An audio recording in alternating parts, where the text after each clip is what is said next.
Assalamualaikum warahmatullahi wabarakatuh. Salam sejahtera untuk kita semua. Selamat datang di channel saya, Aditya Herlambang. Channel ini akan membahas berbagai macam pengalaman-pengalaman orang yang mengalami tindak kekerasan, pelecehan seksual, bullying, ataupun hal-hal lainnya. Dan juga di sini juga akan membahas terkait dengan empowerment, pemberdayaan, dan termasuk juga public speaking.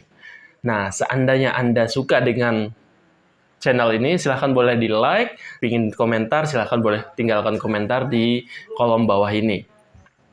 Seperti yang kita ketahui bahwa bullying ini bukan hal yang baru lagi, tapi sudah terjadi dari mungkin puluhan tahun yang lalu. Dan belakangan ini, seorang artis, seorang penyanyi pun mendapatkan perlakuan hal tersebut. Ketika dia sedang bernyanyi dengan dalih bercanda, tapi ini juga meninggalkan bekas dalam hati yang bersangkutan, penyanyi ini. Nah, sebenarnya ini hal yang sering terjadi di lingkungan kita. Bahwa bercanda, menganggap itu hal yang biasa, menganggap hal ini menjadi oke, saya cuma bercanda loh sama kamu, saya berusaha menghibur diri dan juga menghibur teman-teman lainnya. Padahal ini meninggalkan sesuatu yang membekas dalam hati dalam jangka waktu bukan hanya 1 hari, 2 hari, mungkin bisa 1 minggu, 2 minggu, bahkan bisa tahunan, seperti itu. Nah, mungkin teman-teman pernah mengalami hal tersebut, silahkan boleh tuliskan di kolom komentar, dan saya juga ingin sharing pengalaman yang pernah saya alami tentang bully. Yang sebenarnya saya merasa ini membuat diri saya tidak bisa lepas dari sebuah peristiwa tersebut, sebuah memori yang membuat saya terbelenggu dalam peristiwa yang sudah lama sehingga saya tidak bisa beraktivitas kembali di masa yang saat itu saya jalani, seperti itu. Atau biasa kita sebut adalah unfinished business.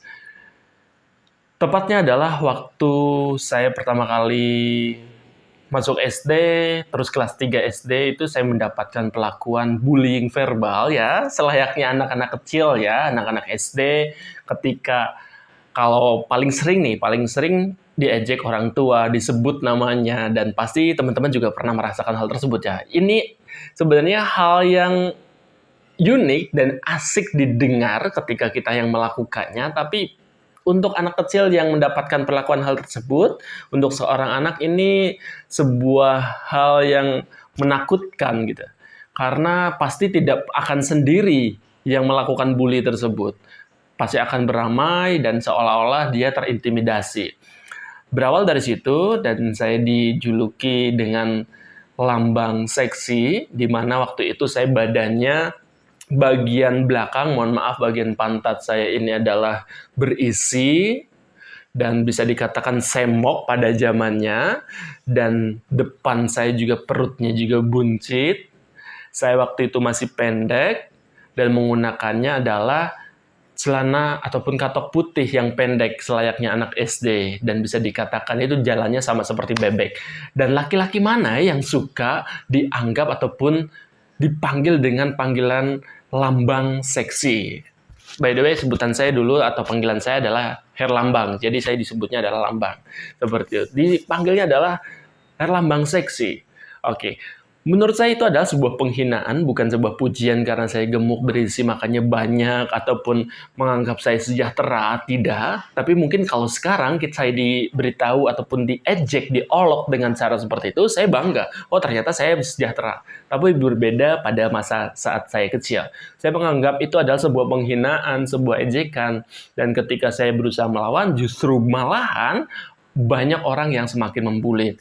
Nah, ini menjadikan sebuah hal yang membuat saya tidak betah untuk bersekolah waktu masa SD. Tapi alhamdulillahnya masih bisa dilalui. Kelas 3, 4, 5, sampai 6, ini sudah mulai peningkatan, bukan lagi hanya bullying verbal, tapi juga ada beberapa anak, namanya ada Oni juga, saya sebutkan aja ya, mungkin yang nonton, yang bersangkutan nonton, alhamdulillah, dan mudah-mudahan menjadi reminder dari yang bersangkutan supaya anaknya tidak memperlakukan seperti itu.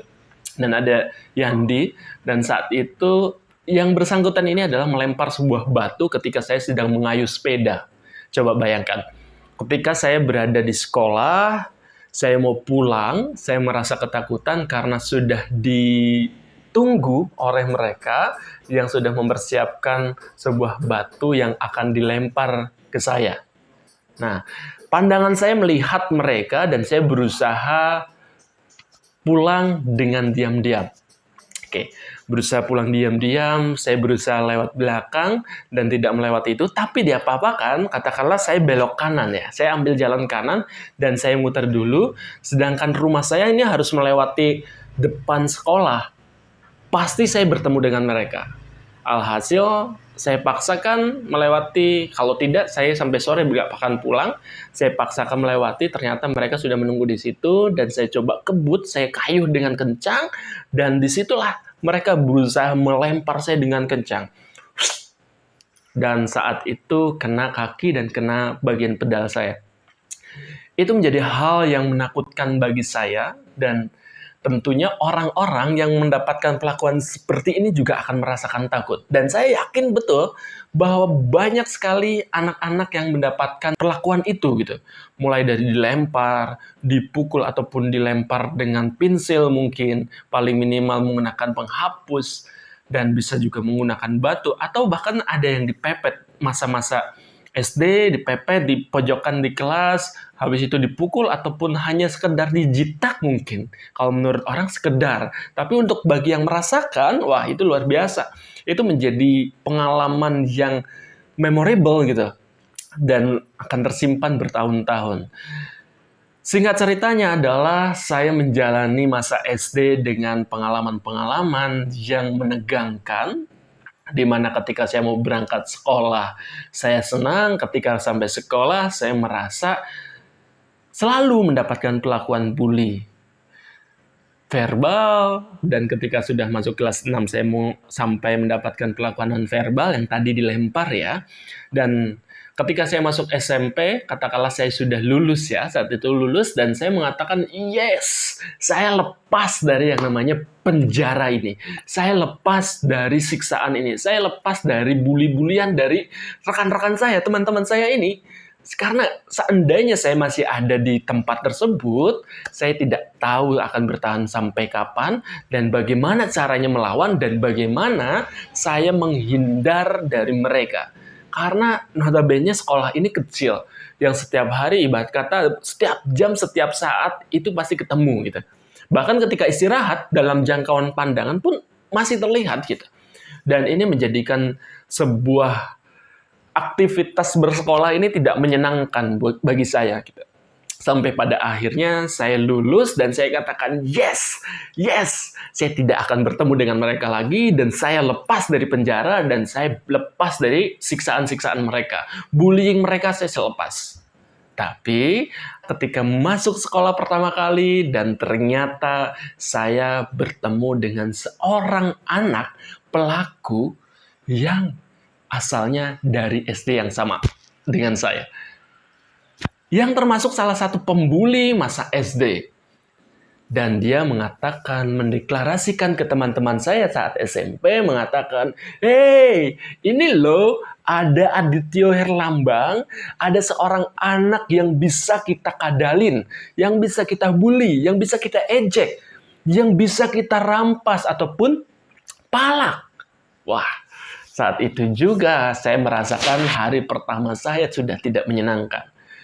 Notabene saya adalah sekolah SMP di sekolah swasta, dan ya swasta muslim, dan tidak menjamin ternyata, karena balik lagi adalah ke individu-individu ini. Seperti itu. Individu-individu yang ada di dalamnya. Ketika saya sudah masuk hari pertama dan bertemu dengan dia, dan sudah mendengarkan deklarasi itu, hari kedua lah mulai permainan baru bagi mereka. Ketika sudah lepas dari masa orientasi dan sudah lepas kegiatan-kegiatan pengenalan, mereka mulai datang ke kelas. Ketika datang ke kelas, saya coba dimintain uang, diejek lagi, dan saya tidak mau hal tersebut terjadi. Sehingga saya saat itu, masa SMP, saya melawan gitu. Melawan, saya berusaha gimana caranya, saya punya power gitu. Tapi ternyata power saya lebih lemah ataupun tidak kuat untuk melawan mereka gitu.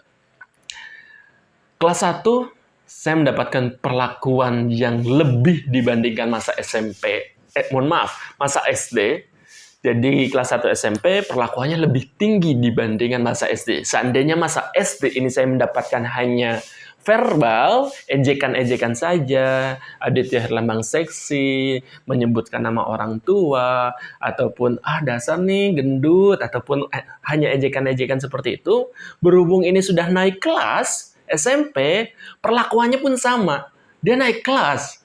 Bukan hanya bullying saja, bukan hanya verbal, tapi ini meningkat. Meningkatnya apa? Oke, kita simak. Meningkatnya adalah mulai hari ketiga setelah masa orientasi, saya mendapatkan ejekan, saya mendapatkan palakan. Saya selalu berusaha melawan. Ketika melawan, malah saya dipepet, dipegang sebelah sininya, saya didorong ke tembok dan diancam untuk dipukul. Seandainya saya tidak memberi, saya dipukul. Alhasil saat itu saya memberi, karena saya merasa takut. Pasti ada pertanyaan, kenapa tidak dilawan? Kenapa tidak untuk one on one gitu, berantem? Oke, saya berikan gambaran dulu. Kita bayangkan bersama. Saat itu situasinya adalah kelas saya adalah di lantai 2. Di mana guru-guru ataupun pengurus sekolah jarang sekali waktu istirahat ada di atas. Dan ketika ada di bawah pun tidak bisa melihat jangkauan ke kelas tersebut. Oke, itu yang pertama. Yang kedua, ketika istirahat, saat mereka datang ke saya, menghampiri saya, notabene adalah teman-teman perempuan, kakak-kakak kelas perempuan, semua ini sedang pada jajan, sedang bermain di bawah. Ada yang main basket, ada yang main di masjid, ada juga yang sholat duha, dan juga ada yang bermain di lapangan. Main-main masing-masing sendiri. Karena waktunya istirahat. Dan ketika saya dipepet, di situ paling ada adalah orang-orang yang pendiam gitu. Orang-orang yang hanya di kelas menonton dan dia tidak punya power. Dan ketika mereka dipalak pun, yang mau malak pun nggak tega karena mereka itu sangat polosnya, sangat nggak mau menyentuh orang-orang ini yang katanya orang pintar gitu. Dan ketika saya di atas, saya dipepet, kenapa saya nggak melawan? Karena satu yang memalak saya, tapi di belakang dia itu ada 6 orang. Mungkin saya masih ingat betul nama-namanya. Ada Faizin, ada Randy, ada Emon, ada Alif, ada Doni, mohon maaf. Dan ada lainnya, ada Sidik. Dan ada lainnya, Hafiz dan lain-lain. Itu hanya 6, tapi pengikutnya juga masih banyak. Coba bayangkan ketika saat itu saya sendiri, saya diancam, dipegang, dipalak, kecil waktu itu, paling 2.000, 1.000, dan saya bisa memberikan itu saat itu. Tapi waktu itu saya merasa terancam, jadi saya memberinya tidak ikhlas. Saya beri untuk aman, dan itu membuat mereka semakin punya power. Ternyata saya ketika ditindas, saya lemah, dan membuat mereka semakin berani untuk meminta, memalak, dan bahkan mengancam saya untuk dipukul ataupun dikeroyok. Tapi tidak sampai situ, saya berusaha setiap dipalak saya melawan, dipalak lagi melawan, dan alhasil pertama kali saya melawan, dan saya bilang, seandainya kamu perlu uang, kamu pingin jajan, minta aja, nggak apa-apa. Saya bakal beri. Tapi kalau cara seperti ini, saya nggak bakal beri. Saya nggak bakal kasih, saya bakal melawan gitu. Dan ternyata apa? Ketika saya mengatakan seperti itu, bukan orang yang merampas saya yang memukul, tapi dari belakang dia, dari belakang pelaku pemalakan ini, memukul saya dengan entengnya, melontarkan hantaman tangan kanannya. Kena bagian kanan, dan kena bagian pipi kiri, dan ketika saya berusaha one on one, saya melawan, tetap saja saya dikeroyok 3 orang, 4 orang, dan saya malah dimasukkan kelas, dipojokkan, dan dipukulin di situ. 3 orang, 4 orang, 5 orang, dan itu menjadi awal setiap hari Senin, Selasa, Rabu, Kamis, Jumat, dan Sabtu, kecuali Minggu, saya dikeroyok. Saya dipukul, saya diinjak, saya ditendang. Dan ini benar-benar jadi. Saya pikir saat itu saya tidak mungkin mendapatkan hal tersebut. Saya tidak mungkin mendapatkan perlakuan tersebut. Tapi ternyata ini terjadi. Ini benar-benar ada. Dan benar-benar ada di sekolah-sekolah yang saat ini. Sampai sekarang. Dan sampai sekarang pun ketika saya menangani tindak kekerasan, pemukulan yang terjadi di sekolah, sama kejadiannya. Ritmenya sama, alurnya sama, dan kejadiannya sama. Seperti itu. Seperti apa yang saya rasakan. Dan hal tersebut yang saya alami itu berlangsung selama 3 tahun. Ketika saya dipalak mulai dari orang yang satu, katakanlah si R, memalak saya berani besoknya tidak dipakai lagi, walaupun tetap saya dikeroyok. Habis itu minta orang lain lagi, saya melawan lagi. Ketika saya melawan, dikeroyok lagi 6 orang sampai 12 orang. Setiap hari Senin, Selasa, Rabu, Kamis, Jumat, dan Sabtu, kecuali Minggu, saya dipukul, dikeroyok, dan sampai pada akhirnya sampai masa istighosa. Mungkin teman-teman tahu ya, istighosa ketika persiapan ujian nasional, di mana orang-orang semua tobat, orang-orang yang punya masalah, punya salah, saling meminta maaf dan memaafkan. Dan saat itu yang terjadi adalah bullying, pemukulan, verbal, itu juga semua stop, terhenti. Tapi derita saya, ketakutan saya, kecemasan saya, itu tidak terhenti sampai saat itu. Saya setiap bertemu dengan mereka, setiap berpapasan dengan mereka saat masa di sekolah, wow, gila, saya bisa katakan gila. Karena ini rasanya, wah luar biasa banget takutnya kita. Jangankan bertatapan langsung, masih ada jarak 20 meter pun saya sudah grogi. Saya sudah takut, cemas. Bahkan saya sempat psikosomatis. Katakanlah saya mondar-mandir ke kamar mandi setiap mau jam istirahat. Jam istirahat belum berlangsung, belum waktunya, saya sudah mondar-mandir ke kamar mandi karena saya merasa takut itu. Dan ini benar-benar terjadi. Yang perlu diketahui, yang perlu kita waspada, teman-teman, Bapak Ibu sekalian, ini terjadi sampai masa sekarang. Sampai di sekolah-sekolah yang saat ini sudah berlangsung lagi. Kalau kemarin masa pandemi ada online, daring, lumayan. Masih bisa mengurangi aktivitas-aktivitas bullying tersebut. Tapi tetap aja masih ada yang bullying verbal juga di Zoom, seperti itu. Dan apalagi sekarang sudah mulai offline, kita harus hati-hati, kita harus tahu betul kondisi keluarga kita, adik kita, anak kita di dalamnya seperti apa. Mas, tenang aja mas, sekolah saya itu sekolah swasta yang notabene adalah agamis. Sekolah saya ada di sekolah yang yayasan muslim ataupun non-muslim. Tidak menjamin, teman-teman. Sekolahan saya notabene adalah berlatar belakang keagamaan, tafsir, Quran, hadis, semua dipelajari, bahasa Arab, semua dipelajari. Tetapi sama, mendapatkan perlakuan hal tersebut. Saya mendapatkan perlakuan yang menurut saya itu adalah tidak wajar. Dan perlu diketahui, saya merasakan unfinished business dalam diri saya sampai ketika saya masa SMA. Saya bukan hanya lagi menjadi korban, saya berusaha mencari positioning. Saya lepas dari situ, saya lepas jadi korban, dan saya berusaha bagaimana caranya tidak mendapatkan perlakuan bullying itu lagi.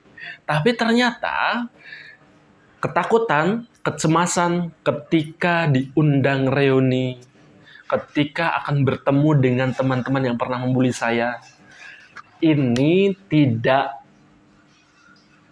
hilang.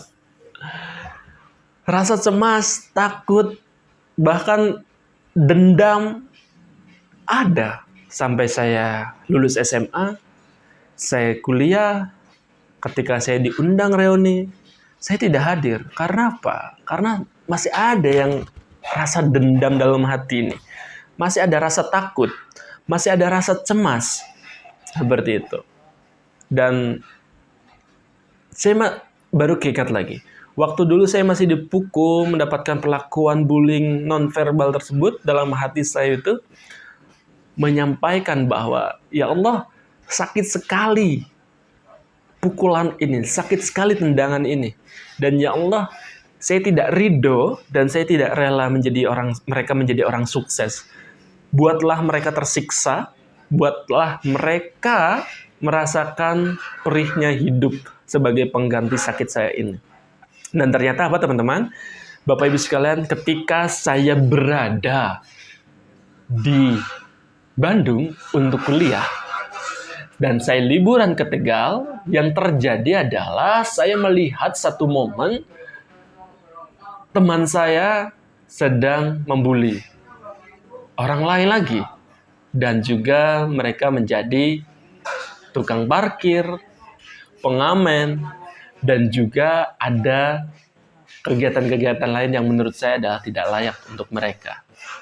Ketika saya melihat mereka ada yang mengamen menjadi pengemis dan juga ada yang bekerja sebagai tukang tambal ban, bukan rasa senang yang sebenarnya saya dapatkan, tapi rasa kecewa, rasa sedih, dan bahkan rasa menyesal ketika saya menyebutkan, wah, mereka jadi tersiksa seperti ini. Dan saat itu juga saya menarik semua ucapan ataupun doa saya. Yang perlu diketahui adalah ternyata betul adanya orang yang tersiksa ini benar bahwa mereka doanya mujarab. Dan saat itu yang terjadi pada saya adalah saya mengalami unfinished business, mengalami ketakutan, kecemasan sampai saat saya kuliah. Bahkan ketika saya setiap diajak reuni, saya tidak mau hadir karena saya sudah membayangkan bagaimana ketemu dengan orang-orang ini. Orang yang pernah melakukan bullying verbal ataupun non-verbal pada diri saya. Sampai pada akhirnya saya mendapatkan sebuah pelatihan di mana saya memiliki kalimat yang akhirnya bisa diterjemahkan adalah ketika Anda mengalami emosional negatif pada seseorang, maka sampaikanlah emosional tersebut pada yang bersangkutan. Emosional harus disampaikan kepada orang yang tepat. Yang artinya ketika teman-teman Bapak Ibu sekalian sedang marah kepada sahabat, sampaikanlah pada sahabat, tidak bisa hanya sekedar bercerita ataupun curhat kepada orang lain. Seandainya Bapak Ibu sekalian merasa senang, bahagia, merasa cinta, sampaikanlah kepada yang bersangkutan. Bukan hanya sekedar menyampaikan ataupun cerita curhat kepada orang lain. Seperti itu. Itu yang dimaksud adalah emosional disampaikan kepada orang yang tepat ataupun yang bersangkutan. Dan alhasil, saya buat sebuah pertemuan, saya datangi dan memberanikan diri untuk datang kepada reuni. Dan saya sampaikan semua emosional negatif saya, kemarahan saya, kebencian saya, ketidaksukaan saya kepada orang lain yang melakukan tindak bullying tersebut pada diri saya. Dan akhirnya saya mendatangi reuni yang dimana didatangi juga oleh mereka yang melakukan bullying. Saya sampaikan semua emosional negatif saya sampaikan kebencian saya sampaikan amarah saya, dan saya juga sampaikan bahwa saya benci, sangat benci pada mereka. Saya marah betul dan saya mulai hari ini memaafkan mereka. Dan alhasil saat itu juga saya selesai. Saya merasa sudah melepaskan emosional saya dan saya bisa beraktivitas dengan normal, senormal orang lain seperti itu. Dari cerita yang saya alami ini, dan ketika saya sudah bekerja sebagai pekerja sosial, sebagai hipnoterapis, tidak sedikit yang mengalami sama seperti yang saya alami. Banyak orang yang mengalami bully di dunia kerja, pendidikan, sebagai guru ataupun sebagai siswa, di dunia kerja sebagai ada junior, senioritas, termasuk juga ada di organisasi yang menggunakan sistem pendidikannya keras. Ini semua ada sampai saat ini. Bahkan untuk bullying saat ini itu lebih parah dibandingkan sekarang. Bukan hanya lagi ke laki-laki ataupun sesama gender, perempuan ke perempuan, tapi sekarang sudah laki-laki bisa juga membuli ke perempuan dan juga sebaliknya. Dan ini akan lari bukan hanya nonverbal pukul, tendang, cubit, ataupun tampar, tapi sekarang sudah masuknya ke seksualitas. Masuk ke ranah pelecehan. Ini sudah ada banyak yang terjadi, mulai perundungan seksual dari teman-temannya, sahabatnya, bahkan sengaja ada yang dijebak, habis itu dimakankan kepada orang lain ataupun teman-temannya. Dimakankan maksudnya adalah dijebak satu momen, dikasih minuman yang bisa membuat memabokkan dan akhirnya dia tidak sadar, baru diserahkan ke teman laki-lakinya. Ini juga saya pernah menjumpai bullying-bullying seperti ini.